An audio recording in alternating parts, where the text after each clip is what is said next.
Invitamos a la señora Doris Sommer y a los señores José Castillo y Eduardo Nibón, quienes participarán en el panel Políticas Culturales Latinoamericanas, Procesos, Experiencias y Retos.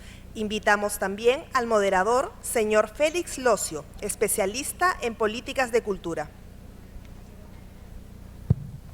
Bueno, bienvenidos nuevamente. Vamos a continuar con el foro, con la segunda mesa titulada Políticas Culturales Latinoamericanas, Procesos, Experiencias, Retos. Queríamos en el foro tener un espacio desde donde discutir lo que viene ocurriendo en América Latina, los procesos, las experiencias, los casos, algunos proyectos particulares, ¿no? Desde sectores puntuales o desde una mirada más amplia, y creo que engancha bien con la conferencia anterior, con el marco súper interesante que ha planteado George Giudice, y con algunas ideas que involucran directamente a los retos de nuestra región, ¿no? Y pues sin más vamos a empezar, y tenemos en la mesa a Doris Sommer, a José Castillo y a Eduardo Nibón. Vamos a empezar con Doris Sommer. Doris Sommer es directora de la Iniciativa de Agentes Culturales de la Universidad de Harvard, es docente de literatura y lenguas romances y de estudios afroamericanos y africanos. Su trabajo académico y comunitario promueve desarrollo a través de las artes y las humanidades, específicamente a través de pretextos, programas de entrenamiento basados en las artes para profesores de alfabetismo, pensamiento crítico y ciudadanía en escuelas públicas de Boston, América Latina y más. Sus últimas publicaciones son Bilingual Aesthetics, A New Sentimental Education, de 2004, y The Work of Art in the World, Civic Agency and Public Humanities, del 2014. Doris Sommer es bachiller de Jersey Douglas College for Women y tiene un doctorado en la Universidad de Rutgers. Y yo debo, entre sus muchas publicaciones, personalmente recomendar ficciones fundacionales, novelas nacionales en América Latina, que siendo que se centra en la literatura hispanoamericana, ¿no? Creo que hay un vínculo muy interesante ahí para pensar las políticas culturales también como una suerte de ficción fundacional, ¿no? Pues empezamos contigo, Doris. Gracias. Muchísimas gracias. Yo voy a estar de pie para no estar mirando esta pantalla, sino a ustedes. Sí. Esta iniciativa de agentes culturales empieza porque empecé hace 15 años a desesperarme de un campo de humanidades en las universidades, tanto en los Estados Unidos como en todas partes, que era una fábrica de pesimismo en las humanidades y también en las ciencias sociales, y todavía ahora en la mayoría de los departamentos. Enseñamos a los jóvenes que el mundo está mal y no hay nada que hacer. Esto se llama la teoría de Adorno o de Foucault, pero es básicamente esa idea de que si uno interviene, legitima el sistema nocivo en que está interviniendo y empeora las cosas. Entonces, la manera de ser inteligente era ser pesimista.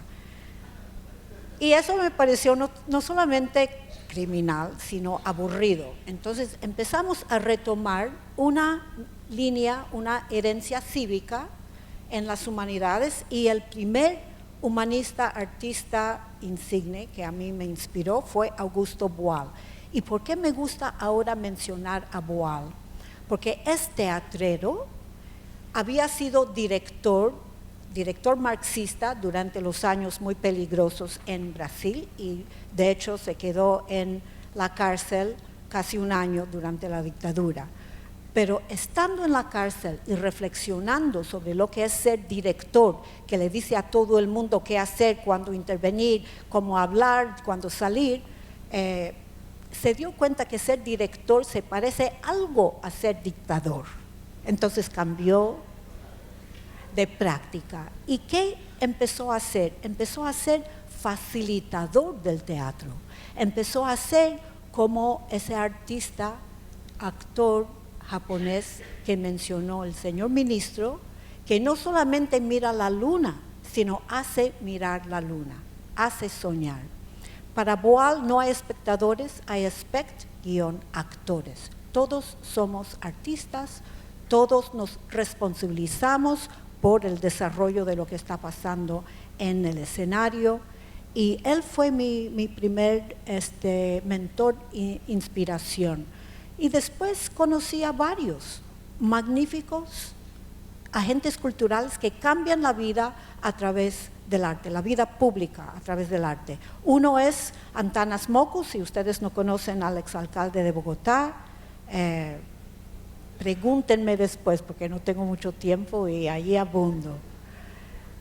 Pero detrás de estas inspiraciones, donde queremos cambiar la estética de la protesta a la estética de la propuesta, hay una línea de filosofía estética muy importante que empieza con Immanuel Kant, sigue con Schiller y hasta estos días con Rancière. Menciono estos nombres por si los conocen o los quieren conocer. ¿Qué dice Schiller? Que se sienta a escribir las cartas de la educación estética del hombre cuando se desata el terror en la Revolución Francesa. Él siempre, toda la vida, había sido revolucionario, pero cuando le dan la noticia de que los jacobinos habían cortado la cabeza al rey, se sentó con el corazón partido a escribir sobre educación estética. Porque hay muchas maneras de deshacerse de un rey y sabía que si le habían cortado la cabeza al rey, iban a rodar muchas cabezas por las calles de París, y así fue. Entonces se sienta y dice, a lo mejor a ustedes, queridos lectores, eso les parece fuera de lugar, escribir sobre educación estética en este momento, pero no, es lo más urgente, porque si respondemos a violencia con más violencia, terminamos todos mal. Hay que responder a la violencia con creatividad.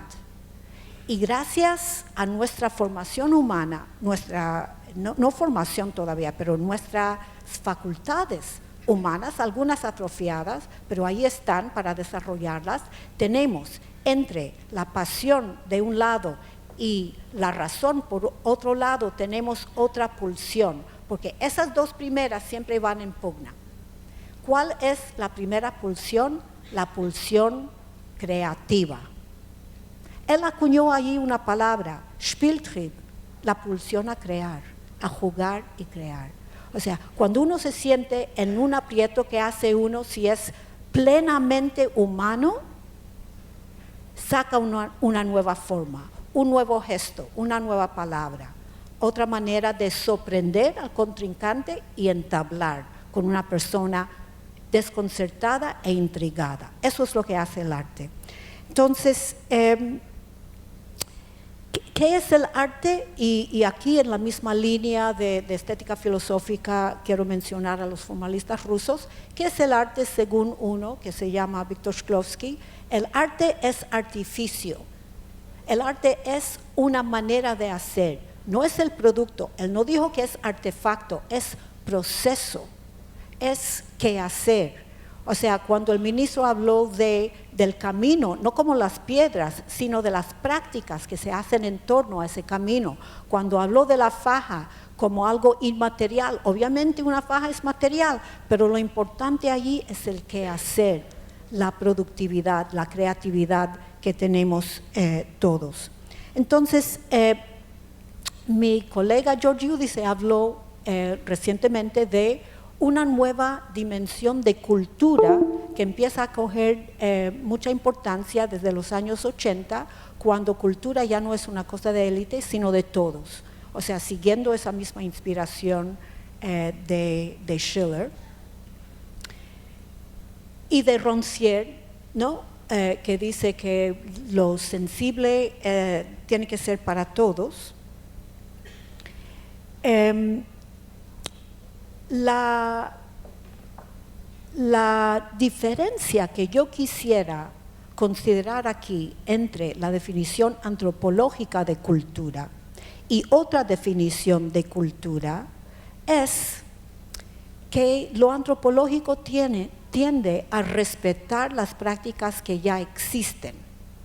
Y si uno es artista o humanista, uno busca las prácticas que están por crearse. Si uno toma una línea antropológica, uno respeta paradigmas. Si uno toma la línea del artista, uno rompe todos los paradigmas. Uno es travieso, uno es creativo y uno recicla, recombina las prácticas para hacer cosas nuevas. Entonces, esa es una dimensión que quería agregar a esta conversación.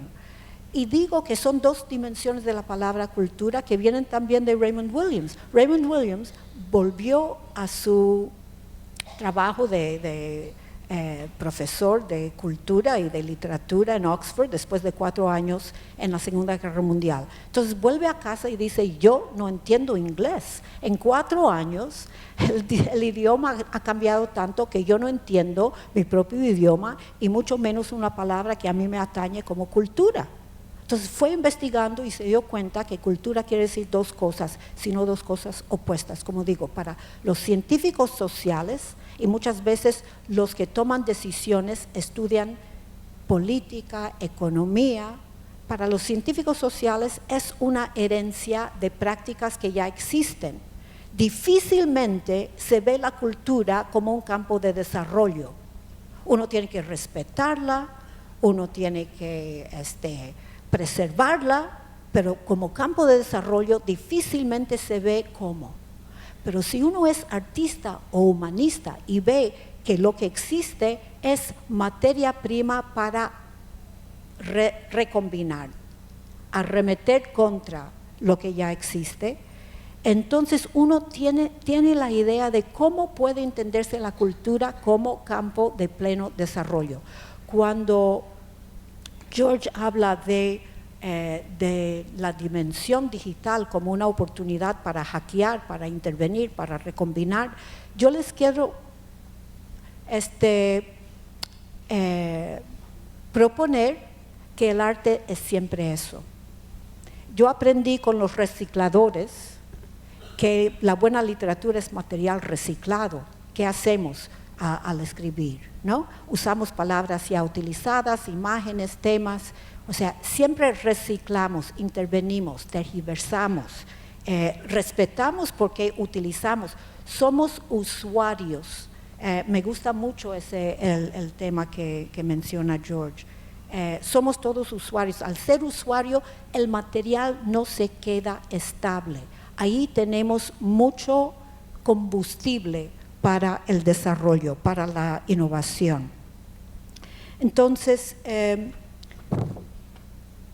si partimos de Schiller y después de Rancière, donde dice que el régimen estético es el que vivimos todos los realmente modernos, porque nos damos cuenta que todo es una fabricación, todo en la vida humana es una fabricación, nuestra manera de vestir, de comer, de convivir, de hablar, solo respirar y dormir son inconscientes, pero lo demás es obra de arte diaria.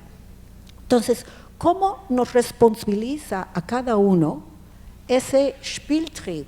Yo como maestra de literatura digo, bueno, yo tengo que hacer de mi trabajo algo lúdico, algo innovador, algo irreverente, pero con rigor, así como piensan los artistas. Y nosotros hemos inventado, como ya se ha dicho, un programa que combina esa travesura artística con la educación básica. Es importante pensar en educación básica porque si no, no tenemos políticas públicas, no tenemos políticas culturales si no educamos a la gente. Y aquí mi modelo más importante es John Dewey. John Dewey era el filósofo del pragmatismo en los años 30, 40. El pragmático de los Estados Unidos, pero para ser pragmático uno tenía que imaginar un país donde todo el mundo estaba educado. ¿Cómo puede uno tener una democracia que funcione sin educar masivamente a todos? llegó a ser reformista de la educación y de allí directamente llegó a incorporar las artes en la educación. ¿Qué es arte para Dewey? A diferencia de entretenimiento, y aquí eso tiene que ver también con políticas de cultura públicas. El entretenimiento satisface, adormece, y el arte provoca más arte, desconcierta, como dije, pide respuestas creativas. Uno sabe que ha visto arte o ha sentido arte cuando quiere hacer algo más y no cuando siente una satisfacción. Entonces, sin arte, el muchacho no quiere llegar a ser usuario del texto, de literatura, de química, de historia, de lo que fuera. Nosotros, si tratáramos a todos los niños como artistas, como lo son, según esa línea de pensamiento, entonces usarían el mundo y no considerarían el mundo como una carga difícil. Un psicoanalista de niños muy importante en Gran Bretaña se llama Winnicott, D. Winnicott, y dijo, para realmente desarrollarse como un ser humano, yo no sé si había estudiado mucho Schiller, yo no creo, hay que jugar, hay que crear. Sin jugar y crear, uno no desarrolla un amor por la vida. Y su manera de entender el arte me gusta mucho, dice que es una violencia simbólica. Una violencia simbólica. No vamos a curar a la gente frustrada, a los jóvenes, a los pobres, de una rabia quizás muy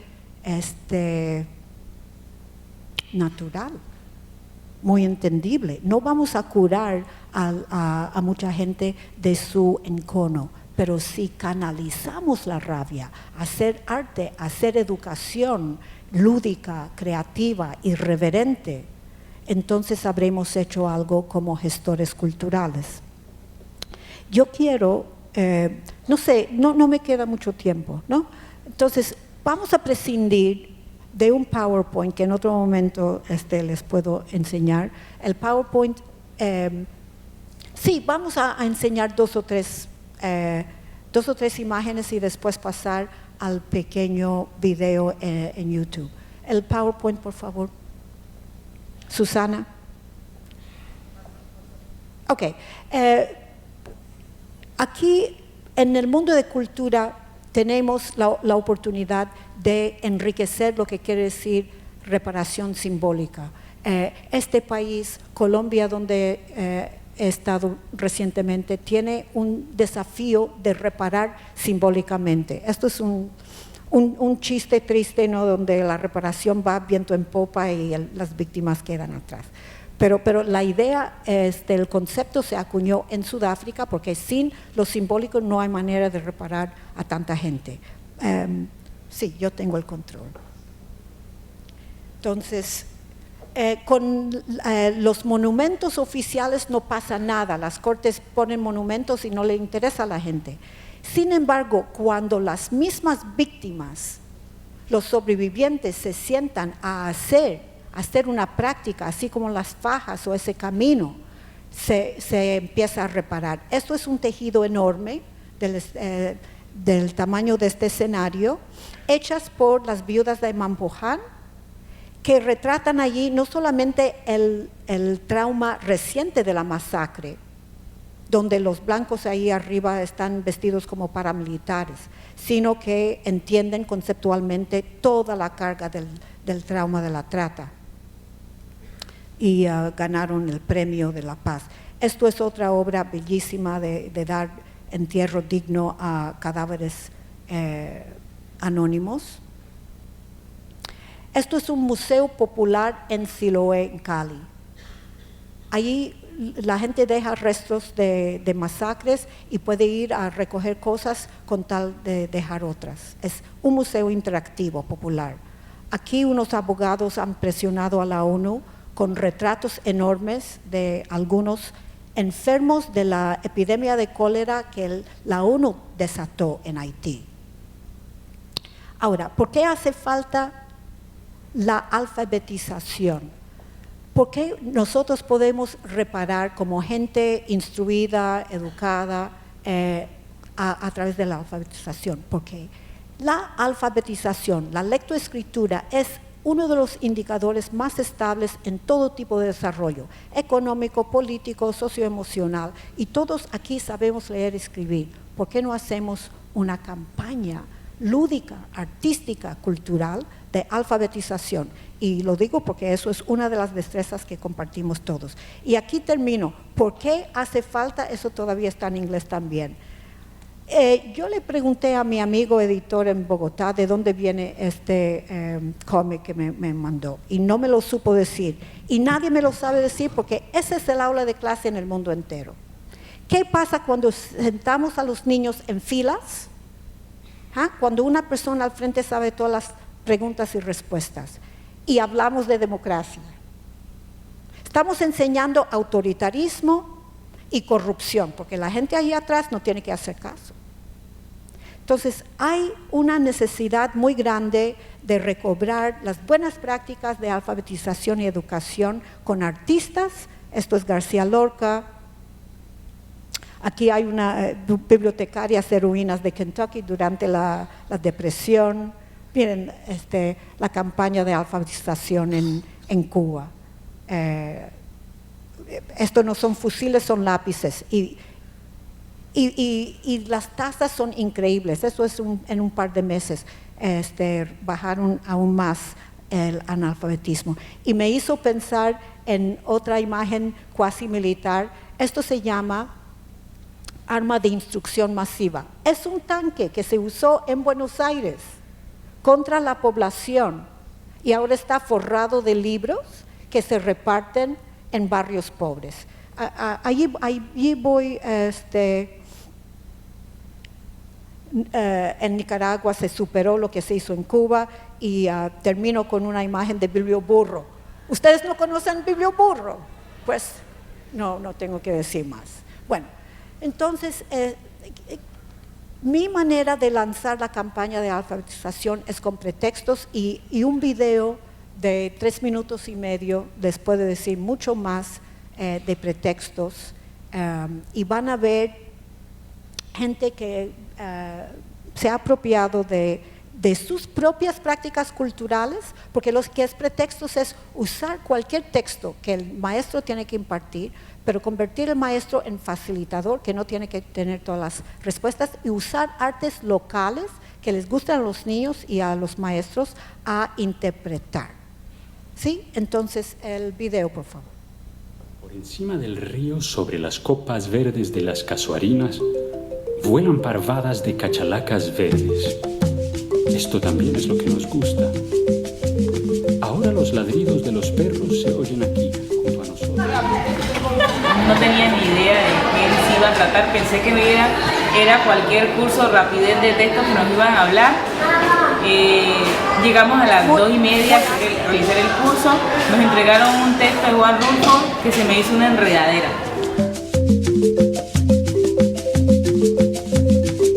Sin embargo, cada vez que transcurría el taller y con cada uno de los talleristas, se me hizo muy interesante el taller, se me hizo muy interesante cada una de las actividades. Pretextos es un sencillo protocolo que trabaja, como bien dice su nombre, a partir de textos.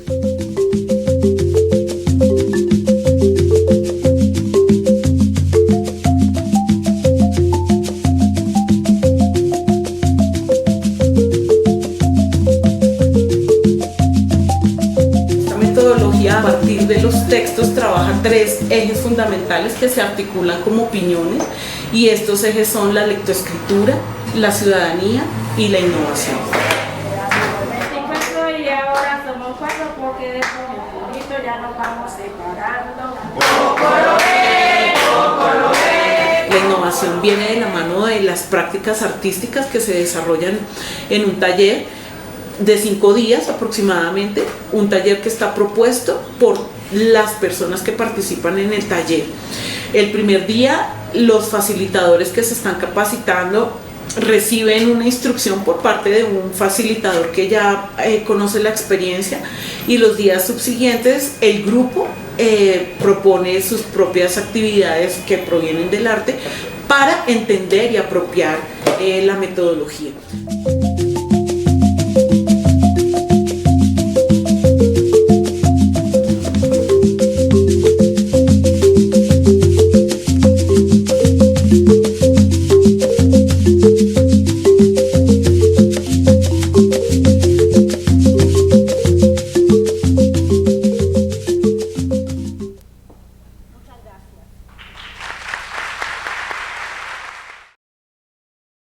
José Castillo es asesor del Centro Regional para el Fomento del Libro en América Latina y el Caribe, CERLALC. Es profesor universitario, investigador, conferencista, escritor, editor, gestor público y consultor en Brasil y en el extranjero. Fue secretario ejecutivo del Plan Nacional del Libro y la Lectura de Brasil, vinculado a los Ministerios de Cultura y Educación en los años 2006, 2011, 2013 y 2016. En 1993 fue nombrado presidente de la editora UNESP, cargo que ocupó hasta junio de 2015. Fue presidente de la Asociación Brasileña de Editoriales Universitarias, ABU, y cuenta con varias publicaciones y tiene un doctorado en Filosofía de la Universidad de Sao Paulo. Y además de todo esto, yo quería también agradecer a José porque en los últimos días ha estado acompañando al Ministerio, al equipo de la Dirección del Libro, y creo que con experiencias valiosísimas que vamos desde las cuales nos vamos a mirar, ¿no?, en nuestro país. Así que, José, adelante. Muchas gracias. Antes de todo, buenas tardes, creo ya, a todos y a todas. Y muchas gracias por la invitación, estar aquí compartiendo esta mesa con los colegas y poder hablar un poco de una historia reciente en Brasil. Y voy a contarles justamente una historia, porque es una historia también de mucho respeto a toda la tradición cultural del pueblo brasileño. Y en ese sentido, yo quiero decirles algo antes de empezar la historia. La primera cosa es que todo esto que voy a contarles se pasa dentro de una comprensión de lo que es cultura, por lo menos o que era la comprensión del gobierno de Brasil respecto de las 3 dimensiones de cultura que nosotros trabajamos durante el periodo de 2006 hasta 2010, que era justamente la dimensión de la cultura como valor simbólico, la dimensión de la cultura como derecho de la ciudadanía y la dimensión de cultura como economía creativa. Al mismo tiempo, una idea muy clara de que no es el Estado que produce la cultura, pero es justamente el pueblo en movimiento en la construcción de su vida. En ese sentido, lo que voy a enseñar a ustedes aquí es justamente cómo nosotros trabajamos la construcción del primer Plan Nacional de Libro y Lectura en Brasil, por qué lo hacemos y cómo lo hacemos. Y en un momento eso se puede tener como una clase para Perú, muy al contrario, pero una referencia, un referente de un país, y porque justamente por la comprensión que tenemos de las dimensiones de la cultura y de cómo y quién hace la cultura, antes de todo, cada país tiene que hacer su plan. Entonces, esta es la idea de la historia que yo voy a contar de manera muy sintética del Plan Nacional de Lectura. Creo que necesito de esto, gracias. También con Doris va a hablar en pie. Ya soy maestro hace mucho, entonces no consigo hablar sentado. Muy bien. El plan, las políticas públicas de formación de lectores en Brasil tuvieron una larga historia y nosotros hacemos, digamos, para no ir muy lejos en la historia, nosotros nos acostumbramos a pensar a partir de los años 30, 40, con Mário de Andrade, toda la reforma de la enseñanza pública que empezó con Anísio Teixeira, varios educadores de la Escuela Nueva, pero es una larga historia ya, pero una historia de muchos fracasos, ¿no? Nosotros hasta ahora no tuvimos la oportunidad de tener un país de lectores, un país que su ciudadanía podría ejercer con toda la magnitud su derecho a la lectura. Y el Plan Nacional de Lectura es justamente esta experiencia más reciente. Como pueden mirar, el Plan Nacional de Lectura estaba manejada por el Ministerio de Educación y por el Ministerio de la Cultura con la supervisión de la Presidencia de la República.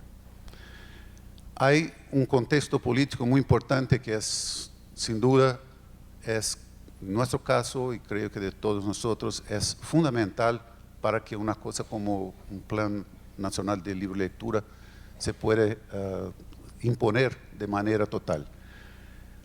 El contexto político y las directrices generales de construcción del plan obedecieron por lo menos el gobierno federal con objetivos muy claros de inclusión social en su política general y de equidad de derechos para todos los ciudadanos.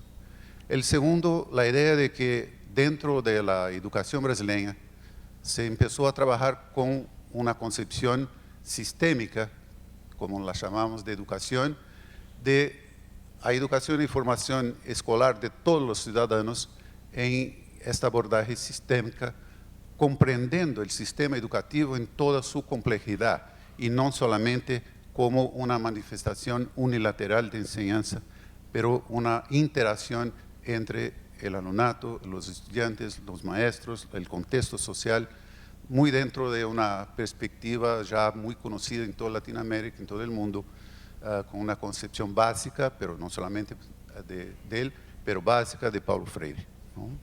El tercer momento dentro del Ministerio de Cultura, que ya hablé a ustedes, el entendimiento de que cultura como derecho de la ciudadanía, como expresión simbólica y como economía. Y al mismo tiempo, dentro de un contexto político internacional importante, que fue justamente la resolución de 2003 de los jefes de Estado y de los ministros de Cultura, en que demarcaron el año de 2005 como el ilímita, o en caso de Brasil, Viva Lectura, que fue el año iberoamericano de lectura que nos despertó para todo ese movimiento más reciente de los planes nacionales de lectura. Había una pregunta fundamental que nosotros teníamos que responder, ¿no? ¿Por qué un país de lectores? ¿Por qué la lectura como política pública en el siglo XX o XXI? La capacidad lectora, nosotros la entendemos siempre que es la llave para todos los derechos. El segundo, la lectura como transversal a todas las artes de conocimientos y como una herramienta de inclusión en la era de la información y del conocimiento. El tercero, formar lectores para nosotros siempre significó formar antes de todo ciudadanos con todas las habilidades plenas, conscientes de derechos, de deberes y poseedores de la capacidad de dialogar, de entenderse con los otros, de poder comprender el mundo a donde está y para dónde quiere ir. El problema, cómo desarrollar nuevos lectores en un contexto con un país con un atraso histórico del derecho a la lectura y con carencias sociales igualmente importantes. Es importante recordar que Brasil fue, entre comillas, descubierto en 1500 y su primera imprenta surgió solamente en 1808. Su primera universidad es de 1934. El índice de alfabetización en los años 50 pasaba de los 60%. O sea, nosotros estamos hablando de un país a donde el atraso histórico al derecho a lectura es muy potente, muy importante, históricamente muy fuerte. La segunda pregunta que nos poníamos es cómo organizar políticas, programas y acciones de formación de lectores que siempre estuvieron presentes, ya hice la mención, desde los años 30, una fuerte corriente, principalmente de la sociedad civil, por la alfabetización, por la inclusión en la lectura, pero todas esas políticas estuvieron siempre muy dispersas, perjudicando justamente los escasos recursos que teníamos. Los grandes problemas a enfrentar. Es el Brasil que lee, pero no comprende los problemas de la literacia. Segundo, nosotros por las encuestas que hicimos en los últimos 15 años, el Instituto Nacional de Alfabetización Funcional apunta que apenas 25% de los brasileños alfabetizados son lectores plenos. O sea, de una manera general, si aquí en ese auditorio tuviéramos la población brasileña totalmente representada, solamente 25% iría a comprender lo que todos nosotros estamos hablando. En última instancia, más o menos esto. 75% de los jóvenes de Brasil, en la edad entre 17 y 18 años, no van a completar la enseñanza media, no van a retornar más a la escuela que lo hicieron en la enseñanza media y básica y media. Yo estoy hablando de 78 millones de personas, ¿no? El concepto de una política de educación continua, por lo tanto, a lo largo de la vida se impone. Y en ese sentido, la idea de que debemos tener programas de lectura que no solamente estén en la escuela, pero que estén también en la vida cotidiana de los ciudadanos, es fundamental para hacer la continuidad de estudios en otros medios. Ahí los conceptos fundamentales de lectura y escritura para nosotros está bien delimitada dentro del Plan Nacional de Libre Lectura, que es justamente la lectura y la escritura como prácticas sociales, culturales, expresiones de multiplicidad de la visión del mundo, etc.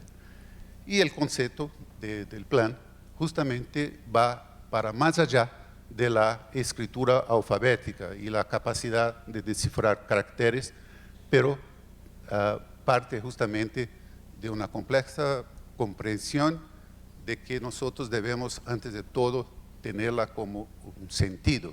Leer es, antes de todo, dar significado a las palabras y al mundo.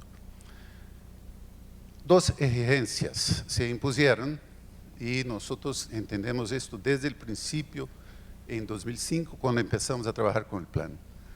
Es fundamental por la extensión del problema y por se tratar no un problema de gobierno, pero un problema del Estado, de la propia sociedad, que el Estado y la sociedad tienen que estar juntos dentro de este reto, dentro de este desafío, antes de todo, para desarrollar la lectura en Brasil. Segundo, que de la misma manera la cultura y la educación no pueden marchar separadas como estaban hasta ahora en la cuestión de la formación de lectores, ¿no? Muchas veces tuvimos la comprensión muy clara y muy evidente y pública de ministros de Cultura que decían, no, este es un problema de la educación, ¿no? Y cuando se hablaba esto dentro de la cultura, de la educación, siempre se decía, no, vamos a resolver esto con la alfabetización dentro de las escuelas. Se analizó de manera muy clara y se miró todas las prácticas exitosas que teníamos como ejemplo durante estos últimos 50 años, y siempre que la cultura y la educación trabajan juntas en esta cuestión de la literacia, los resultados son estupendos. Entonces, en ese sentido, nosotros trabajamos el Plan Nacional de Libre Lectura a partir de 4 ejes, y dentro de la concepción general que ya hablé con ustedes. El primer eje es justamente la democratización del acceso. El segundo, el fomento a lectura y la formación de mediadores. El tercero, la valoración de la lectura y de la comunicación. y el eje 4, el desarrollo de la economía del libro. Entendemos que la democratización del acceso en un país pobre con dificultad de acceso individual al libro, a la lectura, nosotros, para allá de los otros medios virtuales, es muy importante la existencia potente de bibliotecas que llamamos de acceso público. Y ahí son las bibliotecas escolares, son las bibliotecas públicas, son las bibliotecas comunales, bibliotecas que tengan la puerta abierta para la calle. Entonces, estas bibliotecas de acceso público son importantísimas. Pero no es solamente tener los libros en la estantería y la puerta abierta para el público. Es importante tener los mediadores, los facilitadores, la gente que la presenta.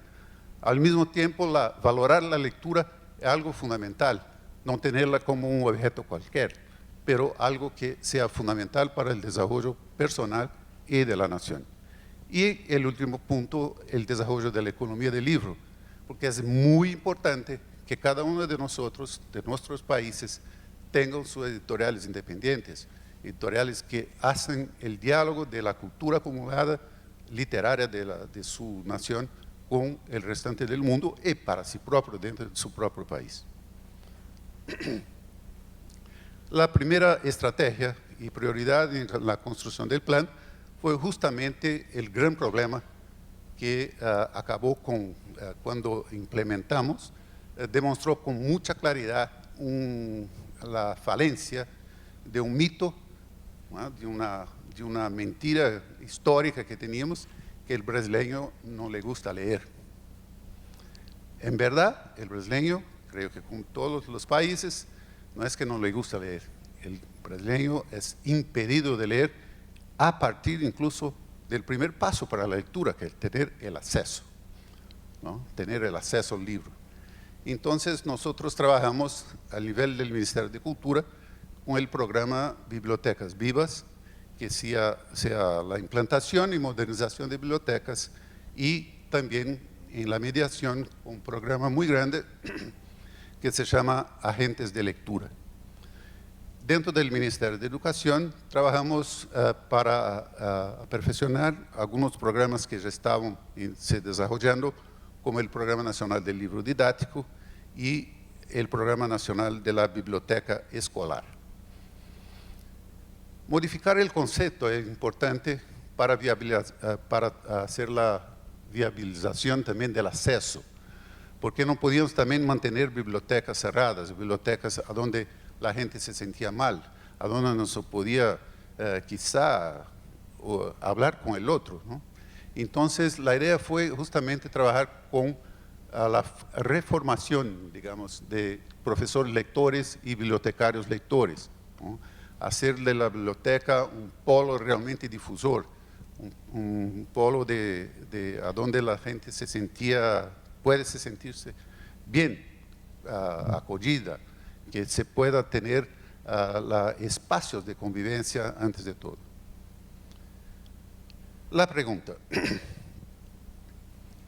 todo esto, estos valores, todos esos conceptos que trabajamos en la implantación entre 2006 y 2010, resultó en crecimiento y resultados objetivos para la política pública de lectura. Ahí sí vamos a empezar si esas cosas funcionan, o solamente es un sueño que nosotros tuvimos.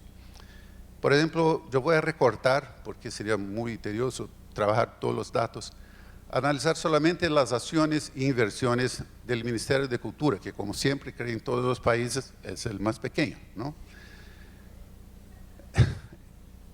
Solamente el Ministerio de Cultura.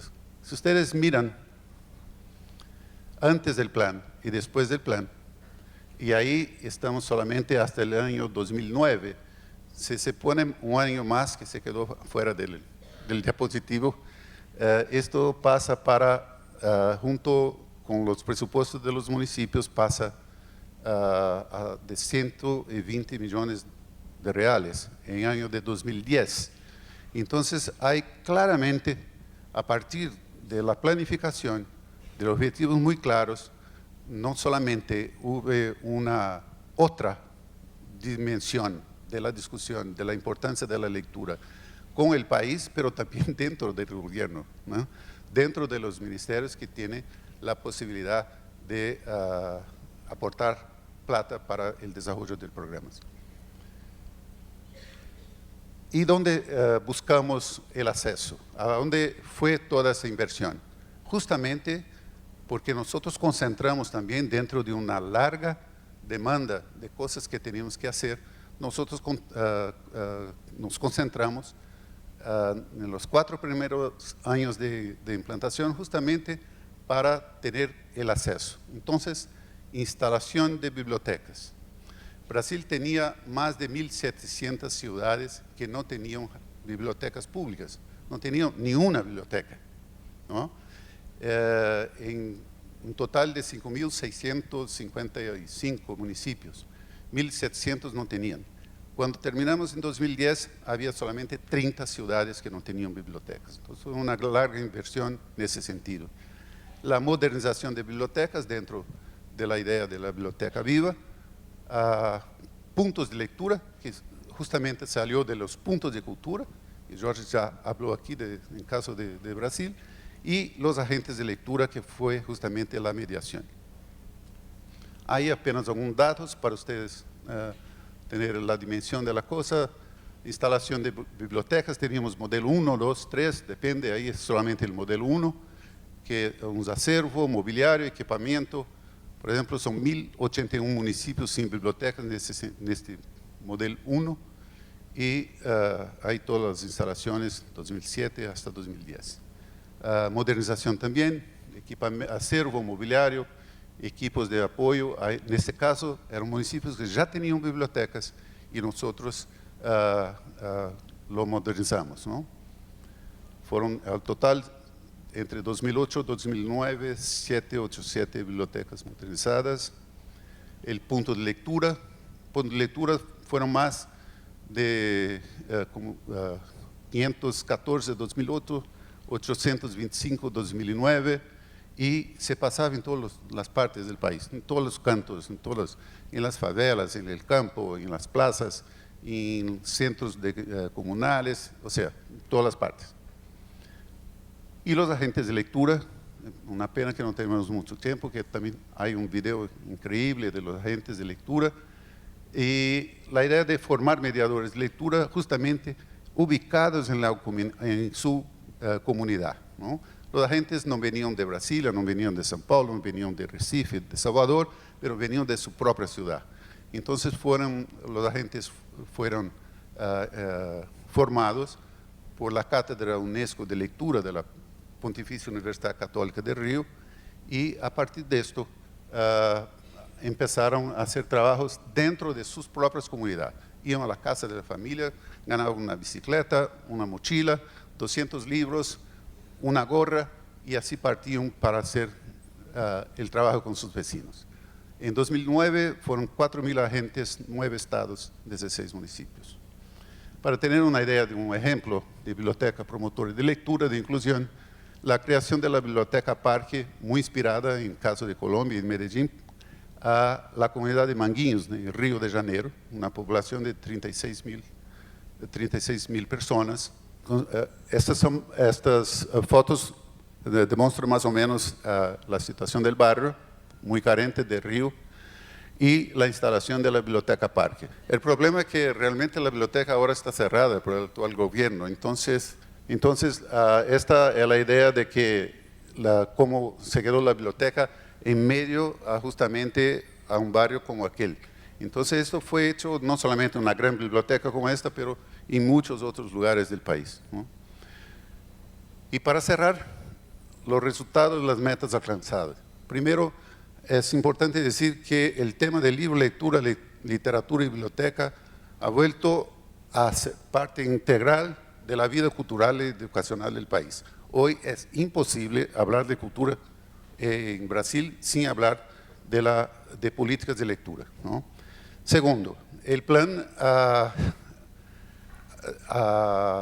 fue apropiado por los militantes del libro de la lectura. Esto que yo demostraba a ustedes, que nosotros en principio decimos, no, es un plan de libre lectura estamos haciendo dentro del gobierno federal, etc. Hoy se va a cualquier parte del país con los militantes de libre lectura, maestros, bibliotecarios, agentes culturales, todos dicen, este es nuestro plan. Este es nuestro plan.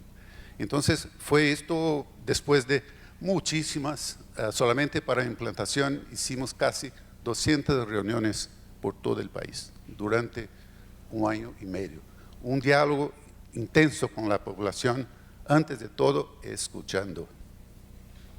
Escuchando.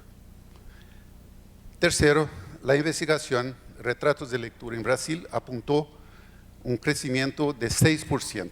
Puede parecer poco, pero es un Portugal y medio de gente, desde 6,5 millones de personas. Por primera vez en Brasil, nosotros estamos a punto de aprobar en el Congreso Nacional la Ley de la Política Nacional de Lectura y Escritura. Por la primera vez vamos a tener una ley que puede ser una referencia y por los tiempos que vivimos hoy en el país, una bandera. El quinto, el concepto de lectura como derecho es algo que nosotros estamos viendo hoy una consensación muy clara. Entonces, antes de todo, es un derecho y en ese sentido que nosotros tenemos la esperanza que mismo con los tiempos difíciles que estamos pasando por el país, nosotros tengamos la permanencia del plan. Como esto va a se dar, no solamente por la acción del gobierno federal, pero por la creación que nosotros animamos desde 2008 de creación de planos estaduales o distritales, creo que aquí, y planes municipales de libre lectura. Ahí en la pantalla pueden ver planos de São Paulo, de Río, de Natal, de Nordeste, de Salvador en Bahía, de Porto Alegre, o sea, todo el país hay un movimiento a partir de los valores del Plan Nacional para la construcción local, regional de los planes de lectura. Entonces, con esto y con algo que yo fotografié salido de un muro por una educación que nos ayuda a pensar y no que nos enseñe a obedecer, a un lado del dispositivo constitucional que otras instancias de 1988 que casi nos dice lo mismo. Muchas gracias.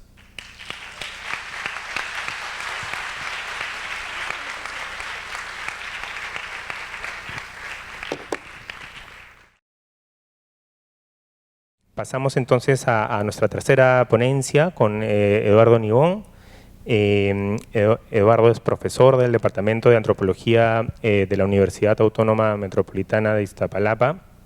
Coordina el posgrado virtual a nivel de especialización en políticas culturales y gestión cultural. Ha publicado libros y artículos sobre política cultural, movimientos sociales y cultura urbana. Recientemente formó parte del equipo asesor que elaboró una iniciativa de Ley General de Derechos Culturales que sirvió de base de la primera Ley General de Cultura y Derechos Culturales aprobada por el Congreso Federal Mexicano. Es doctor en Antropología y miembro del Sistema Nacional de Investigadores de México.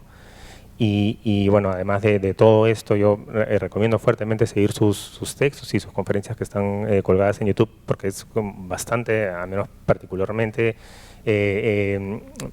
como retas al lector y al espectador, en mi caso en particular, al buscar las conexiones pues, entre los antiguos pintores mexicas, ¿no? Con las políticas culturales europeas del mediados del 20, con los retos de América Latina hoy, ¿no?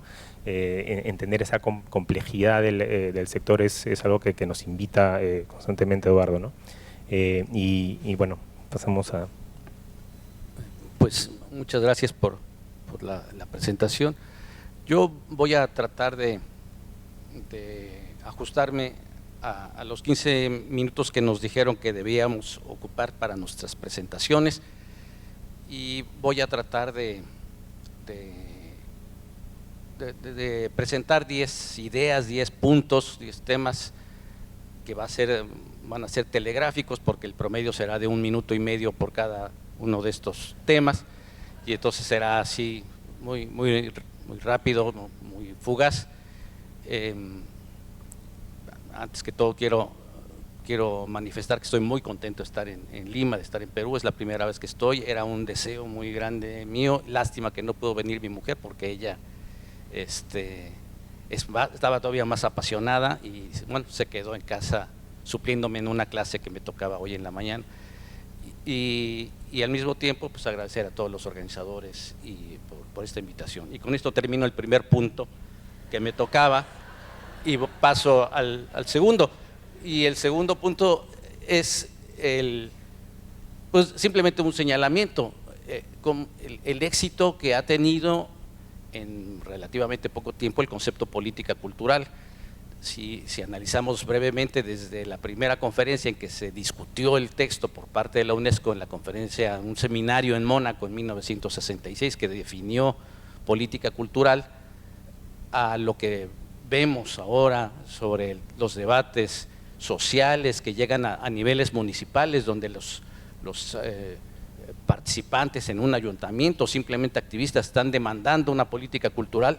La distancia es enorme porque antes correspondía este concepto solamente al interés de intelectuales o de artistas, y lo que es ahora es un interés de los ciudadanos, no de los partidos, no de los artistas, no de los creadores, sino de los ciudadanos en general, a partir de qué tiene que hacer el Estado en materia de cultura, a qué tengo yo derecho como ciudadano y qué vamos a hacer con el conjunto de nuestro entorno para que logren una mayor satisfacción de sus necesidades culturales. Este es un éxito, pero eso no quiere decir que el concepto de política cultural no sea también un concepto complejo y problemático.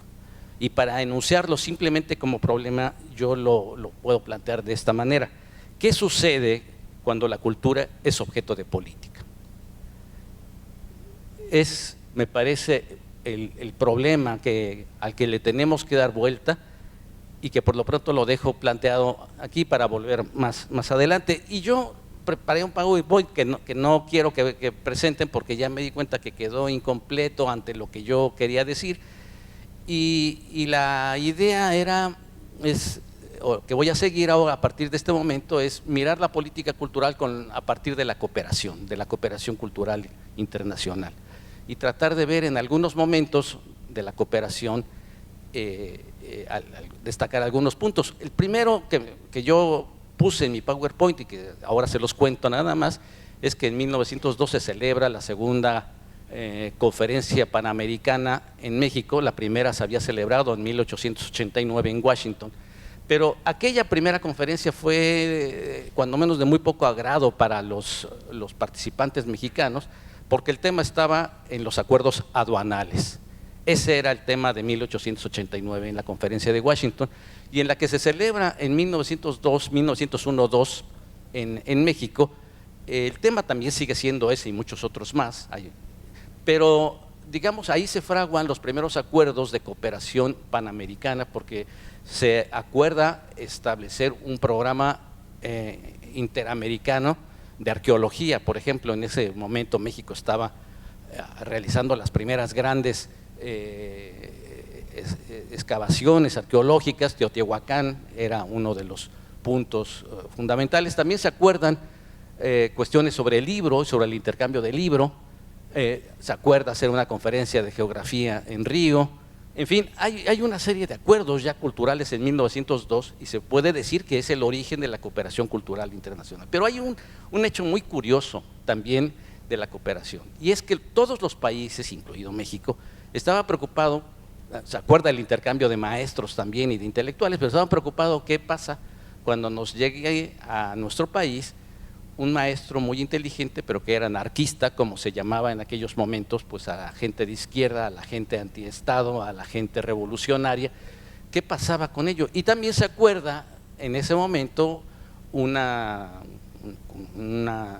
convenio para poder echar a esa gente de los países donde se pudieran llegar y poder establecer. Es decir, hay cooperación cultural, pero también hay prevenciones de las naciones para evitarse contaminaciones que pudieran venir de los anarquistas, que pudieran llegar a partir de estos acuerdos de cooperación. Entonces, es esta paradoja entre cooperación y preservación de la soberanía nacional lo que está ahí. Y hay una cuarta idea, digamos, a partir de esto, es que lo que se está poniendo en el centro es la cooperación en cuanto a bienes arqueológicos, bienes de patrimonio, libros, etcétera, que es lo que se está poniendo en el centro de esa cooperación. Pero hay un salto cuando después de la Revolución Mexicana llega a ocupar un lugar importante en la Secretaría, en la naciente Secretaría de Educación Pública en México, José Vasconcelos, que tiene un pensamiento iberoamericano, ya no panamericano. Y ahí es donde se comienza a fraguar un nuevo estilo de cooperación cultural, porque parte de la oposición entre una cultura anglosajona y una cultura iberoamericana, un poco parecida a ese debate que en Europa se había empezado a desarrollar 2 siglos antes, entre Alemania y Francia, donde Alemania tenía cultura y Francia tenía civilización. Los americanos, la cultura anglosajona, era el equivalente a la cultura francesa, era la civilización, y Iberoamérica era lo contrario, era el ambiente donde había cultura. Y Vasconcelos es un ferviente iberoamericano y anti-norteamericano. Y promueve una cooperación, efectivamente. Si ustedes, por ejemplo, es una cooperación que tiene impacto en la vida cultural. Las calles de México en los años 20 cambian su nombre, y si han visitado la Ciudad de México, las calles del centro tienen nombres de repúblicas latino-iberoamericanas, ¿no? Porque es un impacto de este pensamiento de Vasconcelos. Y hay muchas otras cosas, se comienza a cooperar. Gabriela Mistral es una de las que cooperan con Vasconcelos, Humberto Tejera, que es un poeta, un escritor venezolano, coopera con Vasconcelos, y hay muchas de estas manifestaciones que son importantes. Esto suena banal, pero el pensamiento de la época, el pensamiento internacional de la época, es que en materia de ciencia, la ciencia era internacional, por su método, por su forma de trabajo, pero la educación era nacional.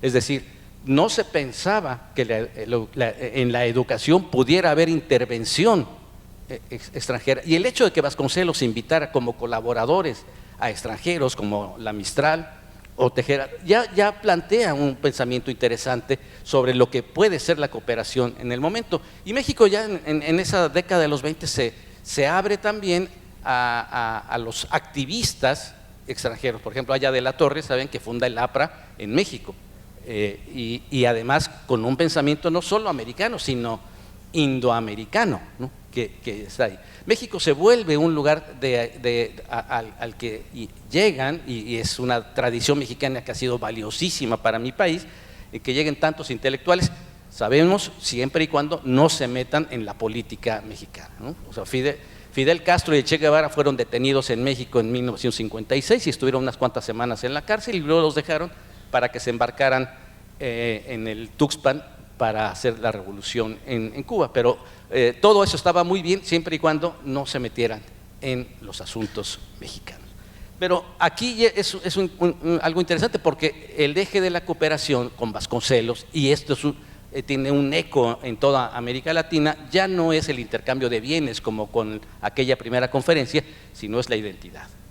Y la identidad va a ir fraguándose, lo ven ustedes, por ejemplo, en el emblema de la UNAM, con un águila y un cóndor rodeando un mapa de América Latina, que va a ser, digamos, parte de estas transformaciones, este nuevo eje de la política de cooperación, que luego va a tener en las siguientes décadas, pues como diría Manuel Antonio Garretón, va a manifestar muy claramente ese eje nacional popular, que se va a continuar en América Latina, va a ser una forma de cooperación. Ustedes saben que Canto General, al que Neruda tenía un gran aprecio como una de sus principales obras, pues se edita en México, se edita con ilustraciones de Diego Rivera y de Siqueiros. Es una obra que se hace por suscripción, y que en la actualidad, si entran a las páginas de venta de libros, pues cuesta un dineral comprar una primera edición de Canto General. Pero muestra todo este movimiento de cooperación bajo una idea de identidad. En los años 60 o 70 esta cooperación se reduce, pero resurge con mayor ímpetu la idea de una América Latina que resiste. Es decir, la idea de una América Latina que se opone al imperialismo y que tiene ahora otros campeones. Si Boal es uno de tus campeones, en mi caso es Paulo Freire, ¿no? Como uno de los campeones en ese momento, que es un planteamiento de educación popular que inunda todo el hacer de los activistas, de los revolucionarios latinoamericanos por educar a las masas a partir de una idea de libertad, a partir de una idea de decidir su propio destino. Y entonces, de aquella cooperación que surge a principios de siglo, que es de intercambio de bienes, a la otra cooperación que tiene su eje en Vasconcelos, que tiene como centro la identidad, aparece un tercer modelo muy fragmentado de cooperación, muy desde abajo, no institucional, pero que tiene como centro la emancipación. Una forma nueva de pensar la cooperación internacional y que nosotros podemos rastrear esto hasta nuestros días con toda esta reflexión que hacemos sobre el poscolonialismo. En la actualidad, una manera de plantear la idea de que hay unas formas de conocer distintas y que tenemos que recuperar las formas de conocer ancestrales. Y con esto voy terminando el punto 6 y me acerco ya a la segunda parte de mi presentación, y es que en la década de los 80, al calor de estas transformaciones económicas que van surgiendo, aparece esta nueva realidad o este nuevo ambiente de globalización que se monta sobre la idea del intercambio de bienes generalizado, la ruptura de todas aquellas trabas que afectan el libre comercio y de una acelerada transformación de las comunicaciones que produce una idea de instantaneidad. Esto empieza a ser nuevo y que cada día nos sorprende más en estas transformaciones que estamos viviendo en nuestros días. Pero esta discusión sobre la globalización sobre el intercambio de bienes, llega a la cultura. Son los años en que empezamos a pensar que el intercambio de bienes tiene que ser también, o abarca más, a pesar de la resistencia que los países francófonos, Francia y Canadá sobre todo, habían tratado de desarrollar con la idea de la excepcionalidad cultural o de la excepción cultural, de que frente al libre comercio la cultura debería no ingresar. Esta idea lamentablemente fracasa y la cultura ingresa también a los intercambios internacionales. México lo vive de cierta manera cuando se firma el NAFTA. Es una de las discusiones que se están haciendo a principios de los años 90 y se ponía siempre como ejemplo a Canadá, que tenía entre sus metas en la negociación del NAFTA la preservación de sus industrias culturales. Pero el gobierno mexicano no tenía en la cabeza la preservación de las industrias culturales mexicanas. Lo que tenía en la cabeza era la preservación del monopolio del petróleo.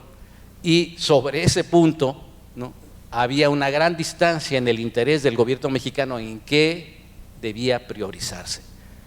Se priorizó finalmente lo segundo y se nos explicó a los miembros de la sociedad mexicana que no nos preocupáramos por el tema de la cultura, porque nosotros, aludiendo tal vez a Vasconcelos o recordando a Vasconcelos, sí teníamos una cultura de verdad, ¿no?, que se iba a los 3000 años atrás y que los americanos apenas habían empezado a entender un poco lo que era la cultura, ¿no? En fin, estas discusiones eran los que estaban en el centro del momento, pero tiene interés porque en el resto de América Latina comienza también esta discusión y comienza la idea de que es necesario frente a la globalización el protegerse de ella. Y la protección o la idea de protección que surge era el fomento de la cooperación cultural entre los países iberoamericanos. Hay dos hechos muy interesantes o dos aspectos a tomar en cuenta. Uno es la acuñación del concepto espacio cultural latinoamericano, que es uno de los conceptos quizá que van a moverse durante los años 90 con mayor interés en ese tiempo, en esa época, y que se traduce en los programas Ibercine, Iberteatro, Iberbibliotecas, que son precisamente estas transformaciones que van a ir surgiendo. Así estamos llegando nosotros al fin de siglo y en la década de los 90 representa desde mi punto de vista el triunfo, la generalización, la aceptación por parte de los países, por ejemplo el mío, que en 1992 y después de casi 180 años de ser un país independiente, 170 años de ser un país independiente, México finalmente se da cuenta que es un país pluricultural y acepta, hace una reforma constitucional para definir a sí mismo la República Mexicana como un país pluricultural.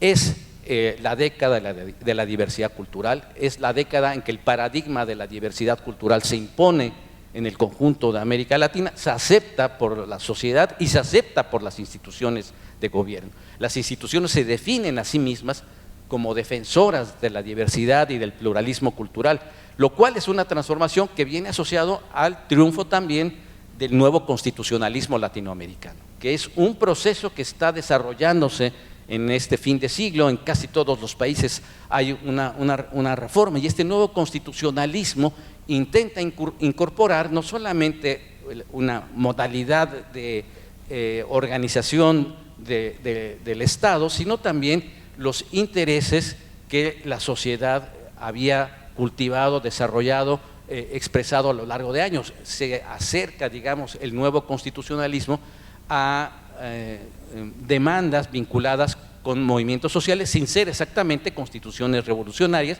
pero sí constituciones muchísimo más abiertas a la transformación. Y este punto va a tener a fines de siglo una transformación radical en las políticas nacionales y en las políticas iberoamericanas, donde el centro de esta transformación se va a encontrar en la asunción de los derechos humanos como el eje organizador de la vida pública. La cultura en mi país y en muchos otros países deja de ser un servicio, como tampoco la educación continuó siendo un servicio. A partir de los 90, la educación, la cultura, la salud pasaron a ser derechos. Esta transformación es una transformación radical y supone todavía retos importantes a los estados porque no saben los estados cómo atender esta importante transformación. Está enunciada, pero no está resuelta. Quizá la expresión más interesante de esto a nivel de cooperación iberoamericana pues es la enunciación de la Carta Cultural Iberoamericana, una carta hecha claramente en clave de derechos. Esta situación, esta transformación me parece que es nueva y tiene un eje que me parece que es básico para comprender lo que ha pasado, que es el eje de la gobernabilidad. Una gobernabilidad que supone no la capacidad de la administración pública o no solo la capacidad de la administración pública para atender demandas, sino un tema claro de legitimidad de la propia acción pública ante la sociedad.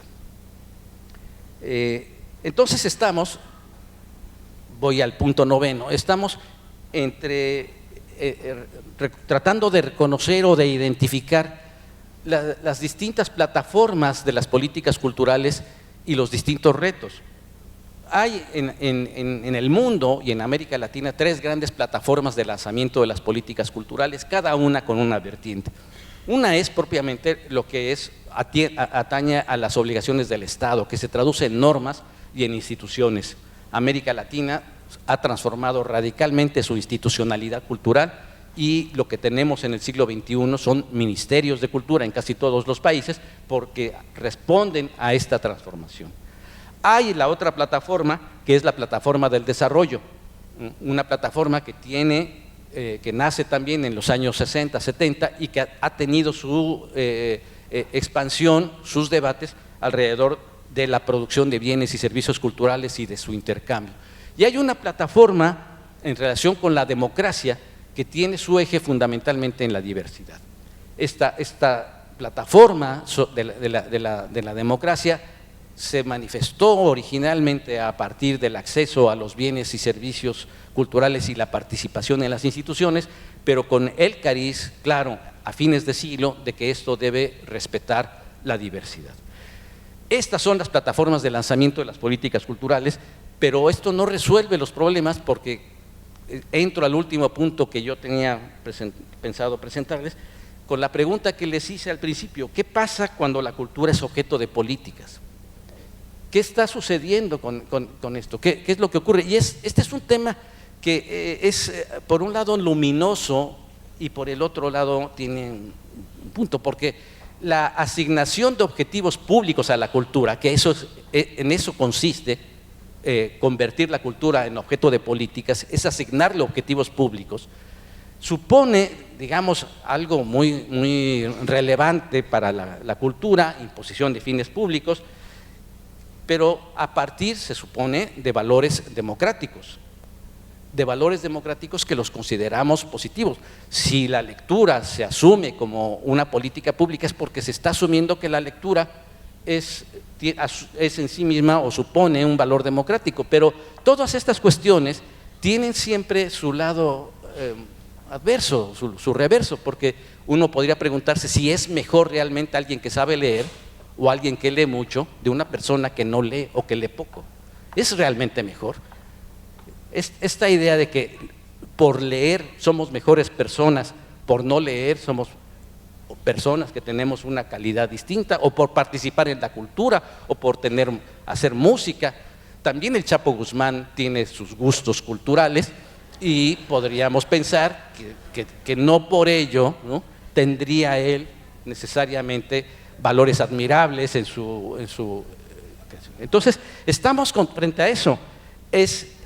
Hay un peligro, el peligro de haber dotado a la cultura de objetivos públicos es el peligro que siempre hemos criticado de la noción de cultura en algunos aspectos, que es la externalización de la cultura.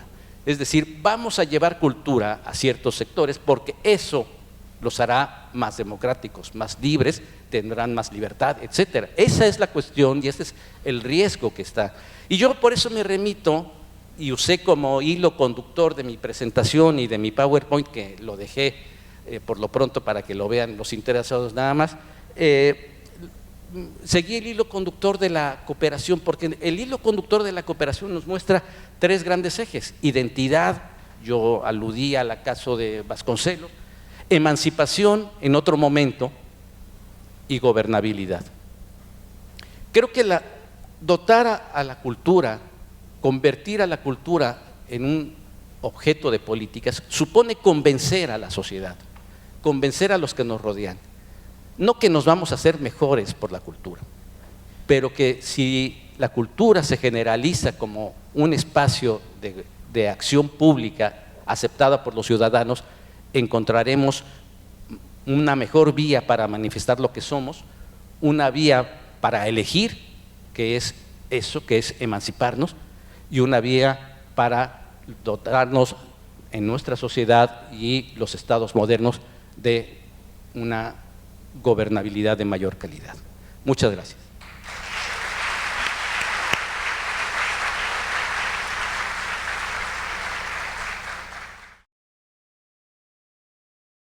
Vamos a pasar entonces a las preguntas y tenemos ya acá algunas. y vamos a seguir el orden de las presentaciones, ¿no? Entonces, Doris, en tu caso nos preguntan sobre el carácter simbólico y de reparación que tienen las políticas culturales en un contexto como el peruano y digamos, latinoamericano de fragmentación, de desigualdad, ¿no? De constancia de la discriminación, ¿no? ¿Cuál es la potencia del arte y la educación en contextos tan fragmentados, tan desiguales como la sociedad peruana, como la latinoamericana, ¿no? Y cuán importante es lo comunitario en este contexto, ¿no? Es la pregunta. Sí, muchas gracias. Es precisamente a través del arte que podemos empezar a nivelarnos. Yo como crítica literaria sé que hay miles de posibles interpretaciones para cualquier texto. Un texto es inagotable. Eso yo lo sé, pero no practicamos esa observación todavía con los promotores de lectura. Todavía buscan respuestas correctas.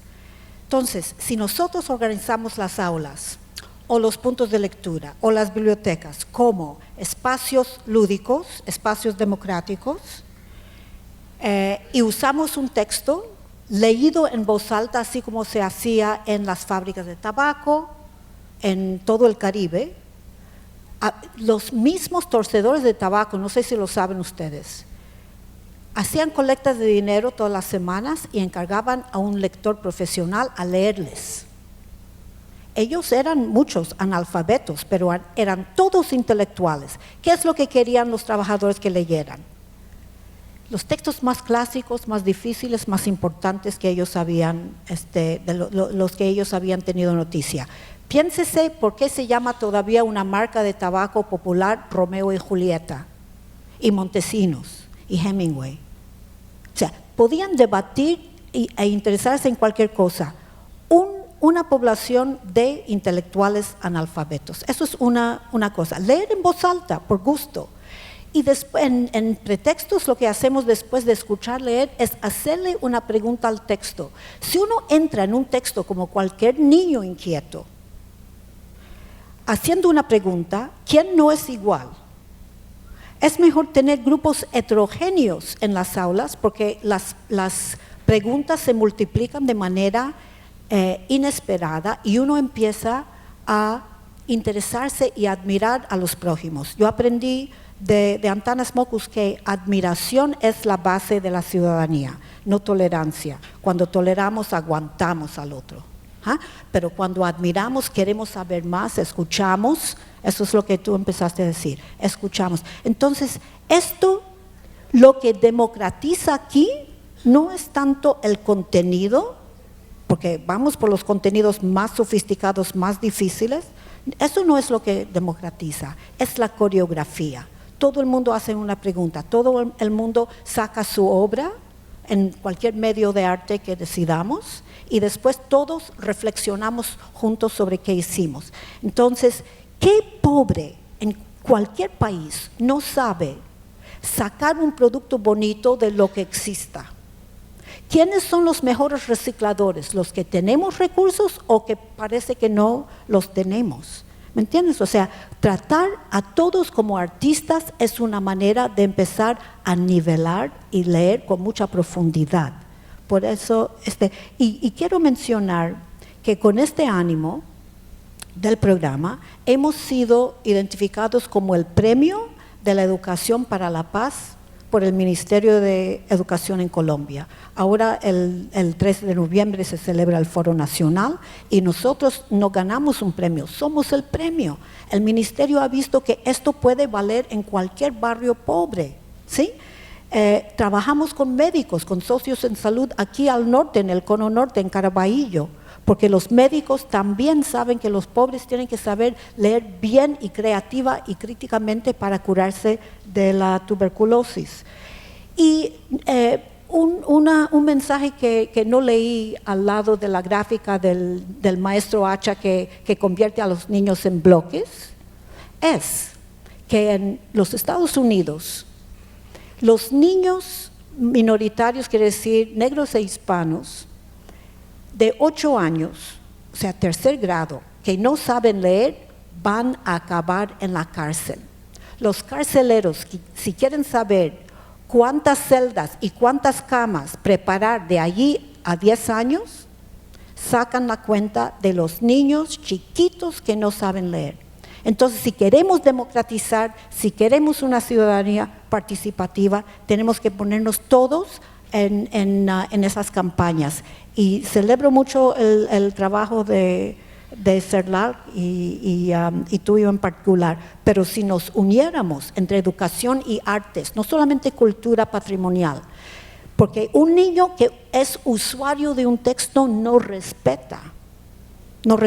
Y aquí termino con un amigo maestro de la Tadeo Lozano en Bogotá, que tiene estudiantes que no quieren leer. Hacen dibujos, animación, porque saben de tecnología y de dibujo, pero no tienen idea de un cuento. Entonces él dice, ¿por qué? ¿No leen? No leemos. Vuelve de una capacitación en pretextos y les dice a los niños, ¿qué son los libros que más odiaron en la escuela?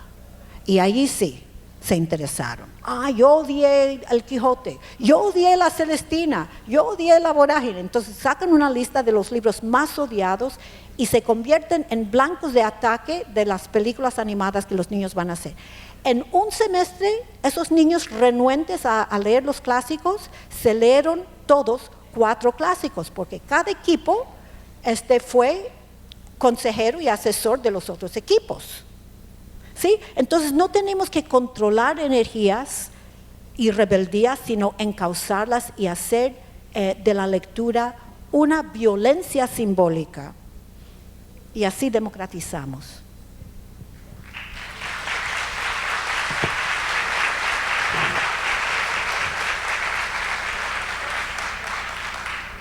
Muchas gracias, Doris.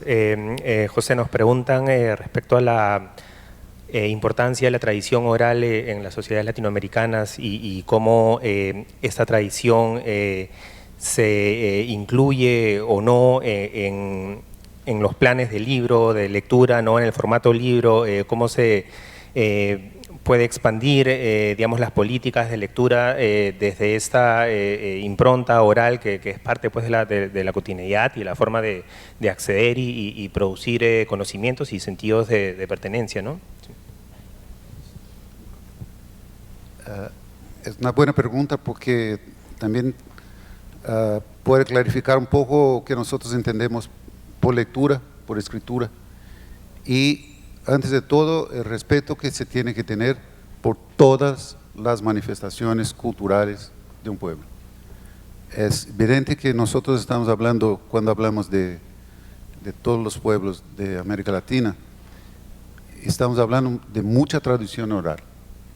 Y esta tradición no es solamente una cuestión de respeto, o como hablaste bien, de cuestión de tolerancia, que es una cosa que yo abomino, ¿no? Pero nosotros no se trata de tolerar, al contrario, nosotros tenemos que aprender con esto, con esta tradición, porque nos revela muchísimo de lo que somos. Y cuando hablamos de lectura, cuando hablamos también de escritura, nosotros estamos hablando de nosotros mismos, de la vida de todos nosotros, o que es una literatura, ¿no? Que se pueda trabajar de manera que se puede trabajar con la vida a partir de un texto literario. Entonces, nosotros trabajamos del plan siempre con la perspectiva de que toda tradición oral sea no solamente respetada, pero absorbida, que esté dentro de todos los objetivos de los programas y acciones de libro, lectura, literatura y bibliotecas. Entonces, por ejemplo, en la práctica, ¿cómo eso se pasa? Hay, por ejemplo, en las bibliotecas siempre incentivamos los cuentos orales, las sesiones semanales o a veces hasta diarias dentro de bibliotecas, depende de dónde estamos hablando. Muchas veces con permisión de los contadores de historia, nosotros hacemos la grabación de esto para que sea un banco de datos oral dentro de cada una de las bibliotecas. Se trabajó también mucho con el incentivo de otras literaturas que empiezan con una oralidad, pero acaban por imprenta doméstica, siendo impresas y distribuidas también como... Y también muchas veces, como se pasó por ejemplo en algunas áreas indígenas, a donde no se querían de ninguna manera pasar eso, sus tradiciones para el papel, sí, sencillamente se quedaron solamente en la oralidad. Entonces es importante, y por eso que la estrategia que tuvimos para hacer del Plan Nacional de Libre Lectura una política pública del Estado y que de representación realmente democrática del país, pasó antes de todo por escuchar mucho, y no solamente escuchar mucho la gente, pero también poner en práctica lo que escuchamos, ¿no? Esta disposición es parte de una concepción general muy democrática en el sentido de la inclusión de todos, ¿no? Y en ese sentido es que tratamos la cuestión de las tradiciones orales. Hace parte, como todos los otros medios, de la cuestión de la inclusión en la literatura y en el desarrollo de la lectura.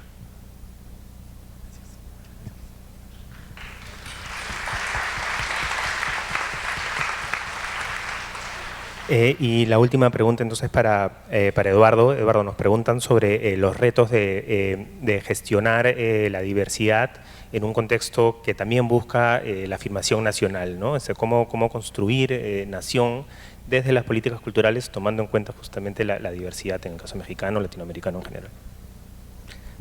Pues ese es, yo creo, el reto más importante de la gestión cultural en este periodo, cómo se gestiona lo diverso. No tenemos receta y los excesos están a la vista, o a veces incurrimos en un exceso de defensa de la diversidad al grado de defender prácticas que pudieran ser cuestionadas. En el caso de México, por ejemplo, poblaciones indígenas que diciendo que defendiendo sus tradiciones no aceptan que haya mujeres alcaldesas. ¿Se defiende o no se defiende eso? Ese es un tema, ¿no? El otro exceso es decir a rajatabla, ¿no? Vamos a generar un solo sistema electoral, un solo sistema educativo, un solo sistema de administración o de generación de financiamiento a la cultura, sin atender a las diversas modalidades, tradiciones, pautas que hay. Estamos en un punto, y en ese no hay receta más que apegarse a ciertos lineamientos generales y abstractos, que los tenemos que definir, que sean democráticas, y a veces tenemos que reprimir, se tendrá que reprimir esto, ¿no? Hay un problema. Estamos nosotros en una situación tan especial de cambio de las condiciones que, por ejemplo, los dos grandes ejes que impulsaron la globalización, el libre comercio y la comunicación, están totalmente cuestionados. O sea, lo que hace Trump en este momento es un cuestionamiento radical del libre comercio, en el caso, por ejemplo, muy claro de la negociación del NAFTA o la renegociación del NAFTA, donde él no está aceptando lo que durante mucho tiempo impulsó el mismo gobierno americano, que era precisamente pautas de libre comercio. Y estamos en un retroceso que no solamente es el de los Estados Unidos, es el Brexit, y es un volver a refugiarse en el ámbito de la soberanía nacional para impulsar proyectos. Estamos en una situación muy especial. Y el otro es el tema de la comunicación.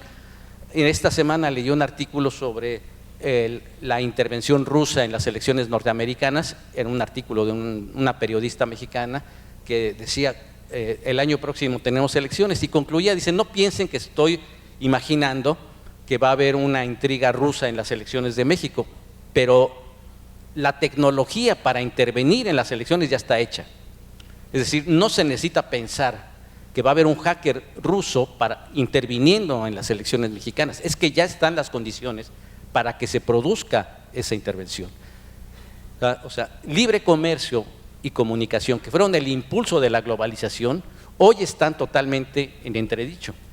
Sobre esto nosotros tenemos que dar vuelta, como el tema de la universalidad y la particularidad de la cultura.